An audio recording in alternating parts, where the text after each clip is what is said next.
morning, welcome back. We'll start with understanding the third chapter of Module 1 of Ethics and the media was associated with corporate communication.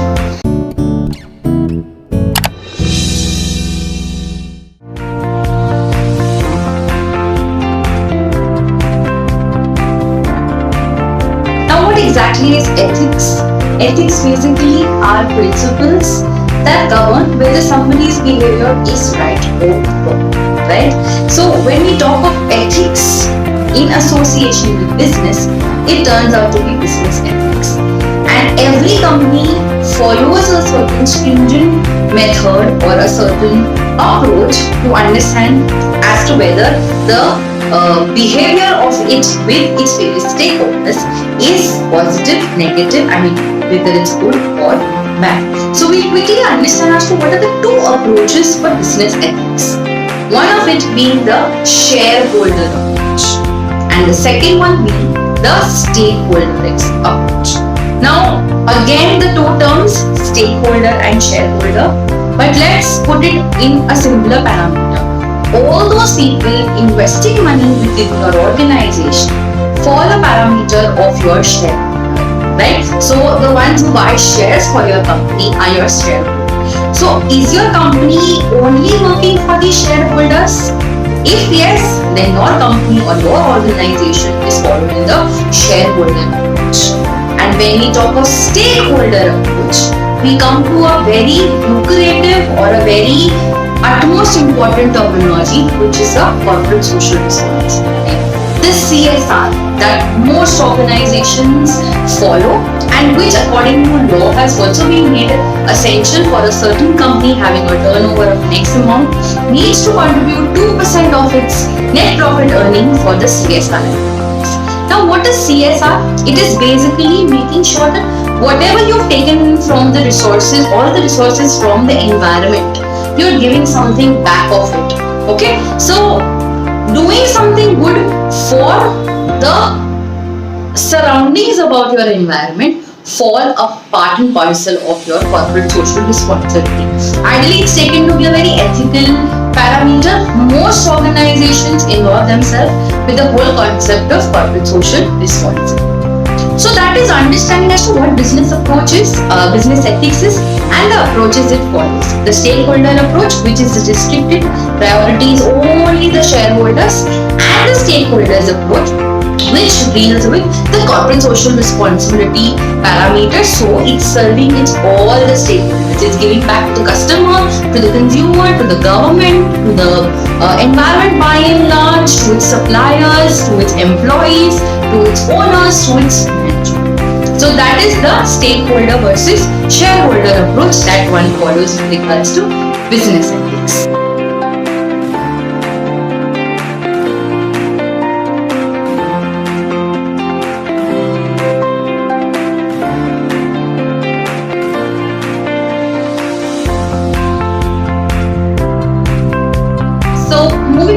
In continuation with ethics or business ethics, there are certain principles or guidelines stated by the International Association of Business Communication and Public Relations of America, which states that these 5 guiding principles should be there for any public spokesperson of the organization. And what are these 5 guiding principles?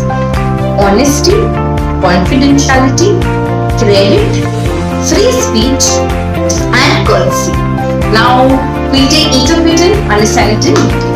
When I say that they have to be honest in nature, it means that all the information that has to be given out to the public. For example, they have a press conference and they are disclosing a certain set of information.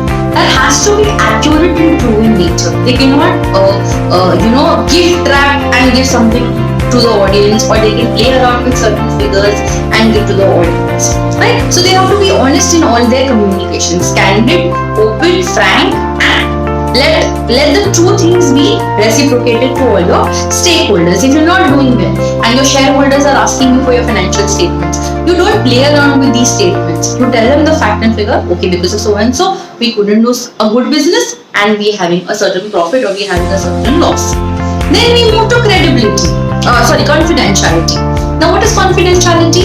protecting the privacy of people who probably have given you some information or probably about your employees working in your organization. Somebody has been a whistleblower within your organization. Now, what is the whole concept of whistleblowing? Whistleblowing is when some insider lets the government or the police know that something is going wrong with the organization. So he lets out that some sort of funds are being embezzled or some sort of documents are being changed. The whole concept of Satyam scam. Having Mehta's at one opposite company, right? So when somebody is being a whistleblower, you give them all the confidentiality. You don't disclose the name so that the life of that person is protected, is safe, and no harm can come to the person who's giving you that sort of information. So confidentiality is the second. Then we move to the third thing, that is credit. Now credit means when somebody is giving you a certain content or certain information, you give them due credit for it. So if you stated a certain fact or figure and you take it from Forbes magazine, the topmost magazine read worldwide, what you do is you make a mention of it that this particular information is taken from the Forbes magazine. Or another example could be after every movie, you see the end rolls, the names of all the people who are associated with making that movie. Is it just the actor, the actress, the director, the producer who's come together and make this film? No. Somebody who's probably worked for a minute, not a significant role, but probably for a minute, you give credits to all these people. So you let the world know that these are the people because of whom I have been able to do this, that or a certain thing that was demonstrated in front of you. So with credits, you can always remember the roles that flow once a movie gets over.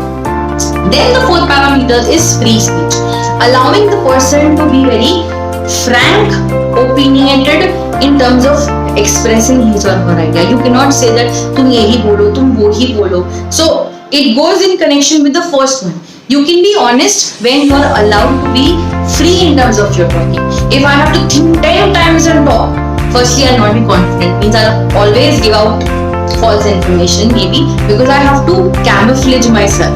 So always give them the right or let them be a free speech concept. So honesty will definitely follow.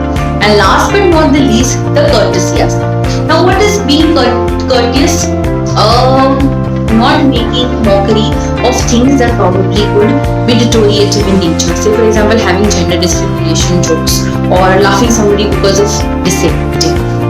So these 5 principles quickly: honesty, credibility, the confidentiality, credit, your courtesy, and your free speech. So we move to understanding mass media laws that basically are a shield for organizations in case they need to safeguard in terms of its interest. So what are these 5 major mass media laws that we need to understand? First is defamation. Second, invasion of privacy. Third, Copyright Act. Fourth, digital piracy. And fifth, and the most important, is the RTI Act, Right to Information Act. So we'll understand each of it in 5 different parameters, or each of it with 5 different examples. Now we'll start with understanding what is defamation. Like say for example, I have passed a statement about Mr. X in my organization that he's got a promotion all because he was sputtering the boss constantly. We should take him out for dinner, and he used to give him expensive gifts and all. And hence he's got this promotion. He really didn't deserve it. So what have I done? I have become, firstly, as in terms of the law aspects, I am the defendant. I have passed a certain statement about Mr. X. He's a plaintiff.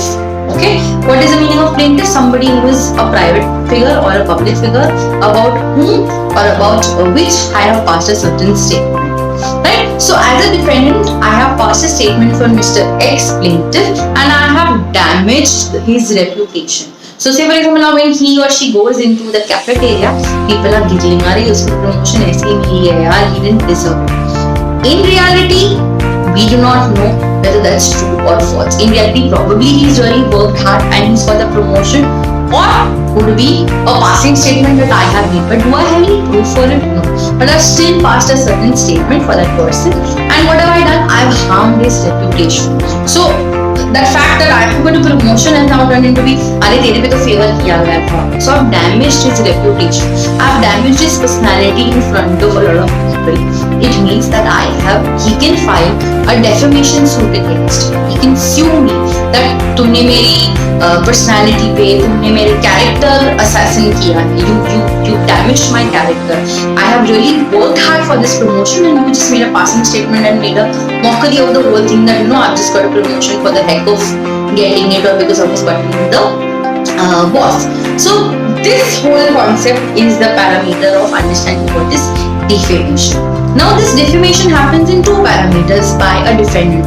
I can probably say it out loud, which becomes slander. Okay, SLANDER, slander. Slander is when I have said something about somebody and harmed the reputation of the person. And the second kind could be libel, LIBEL, which is written. I must have written something. Say for example, office party and we're playing some games and I've written a statement. This person got this because of this. वहाँ पे it will become anonymous because पता नहीं चलेगा कि मैंने ये पास किया judgment या मैंने ऐसे बोला है, but I've harmed somebody's image.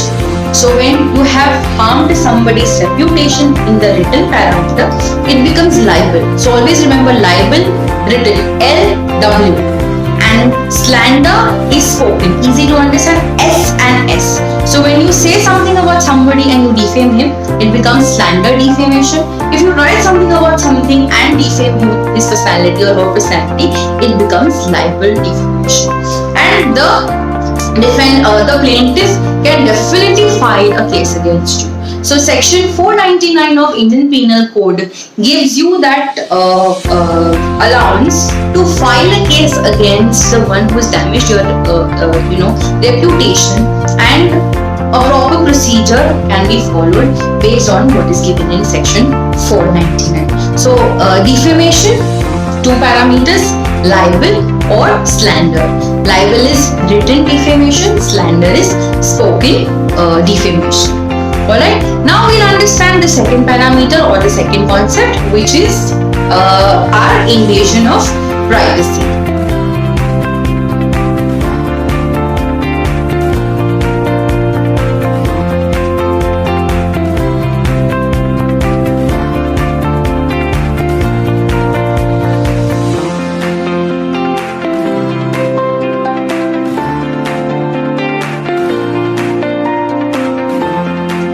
Understand the second parameter, which is invasion of privacy. Now what is the meaning of these two words, invasion and privacy? Privacy is anything which is personal, which is private to an individual or to an organization. So when somebody is invading through it, is trying to get inside it, there are four parameters under which one can file a suit. So when we talk of the parameter of defendant and plaintiff, defendant means somebody who is damaging your reputation or trying to get on to these facts and figures becomes defendant, and plaintiff is जिसके बारे में we are finding information, जिसके बारे में you are passing these statements becomes your plaintiff. Okay. So what happens with invasion of privacy under appropriation of likeliness or nameness? Okay. Now what is the parameter of appropriation of name or likeliness? When we answer the example of Nike and its logo, that is swoosh. Now if you know the original logo of swoosh, it has a certain way, it's fatter on a certain side and then it becomes thin. And what is the tagline for it? Just do it. So if somebody copies that, makes a swoosh, thoda variation that overall it's fat maybe, and to the tagline it just writes, just do it now. Okay. So what has it done? It's taken in the identity or it's taken into the private logo that Nike has and made a duplicate copy of it. So what you've done is you've used the name, you've used the logo, you've used the tagline with a certain variation and you're selling it in the market telling people it's Nike original. So Nike can definitely file a complaint against whichever company or whichever individual has done this or is selling such kind of products to the market, stating that this is invasion of privacy under appropriation of name or likeness. Then we move to understand the second parameter as to what can be. So that is intrusion upon seclusion. Alright. So what is intrusion upon seclusion is when, say for example, I have taken off a personal leave and I am on a vacation somewhere. Right? And somebody says that अरे ये तो rehab center में गया है या rehab center में गई है क्योंकि too much of drugs overdose हो गया, something like that, and tries to invade my privacy. Or probably if I'm holidaying somewhere where I don't want the public to know. So this basically works with celebrities. They are on holidays, they check into a certain hotels, and these photographers, these media people, they go around clicking them. So they may probably be having a chill out time near the swimming pool and photos taken such that ऐसा हो रहा है and they're still having a bath, blah blah blah blah blah.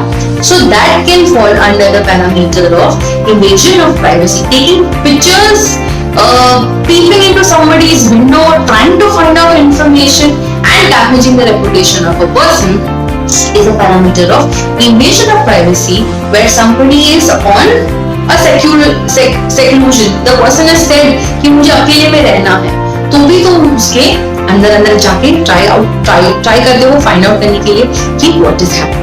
So under that also I can file a suit against somebody trying to damage the reputation of me as a public celebrity or about an organization as to what is it doing behind closed doors. Then we understand the third concept, which is the false light concept. Now what is a false light concept? Similar to what we spoke in defamation, when I'm saying that Mr. X got a promotion because of the fact that he's buttering the boss a lot. So I am giving a false light on something which is not at all true, and I'm trying to invade into that person's privacy. उसको ये promotion कैसे मिला? That should be between the boss, the management, and the person who's got a promotion, right? But what have I done? I have gone and make a mockery of it.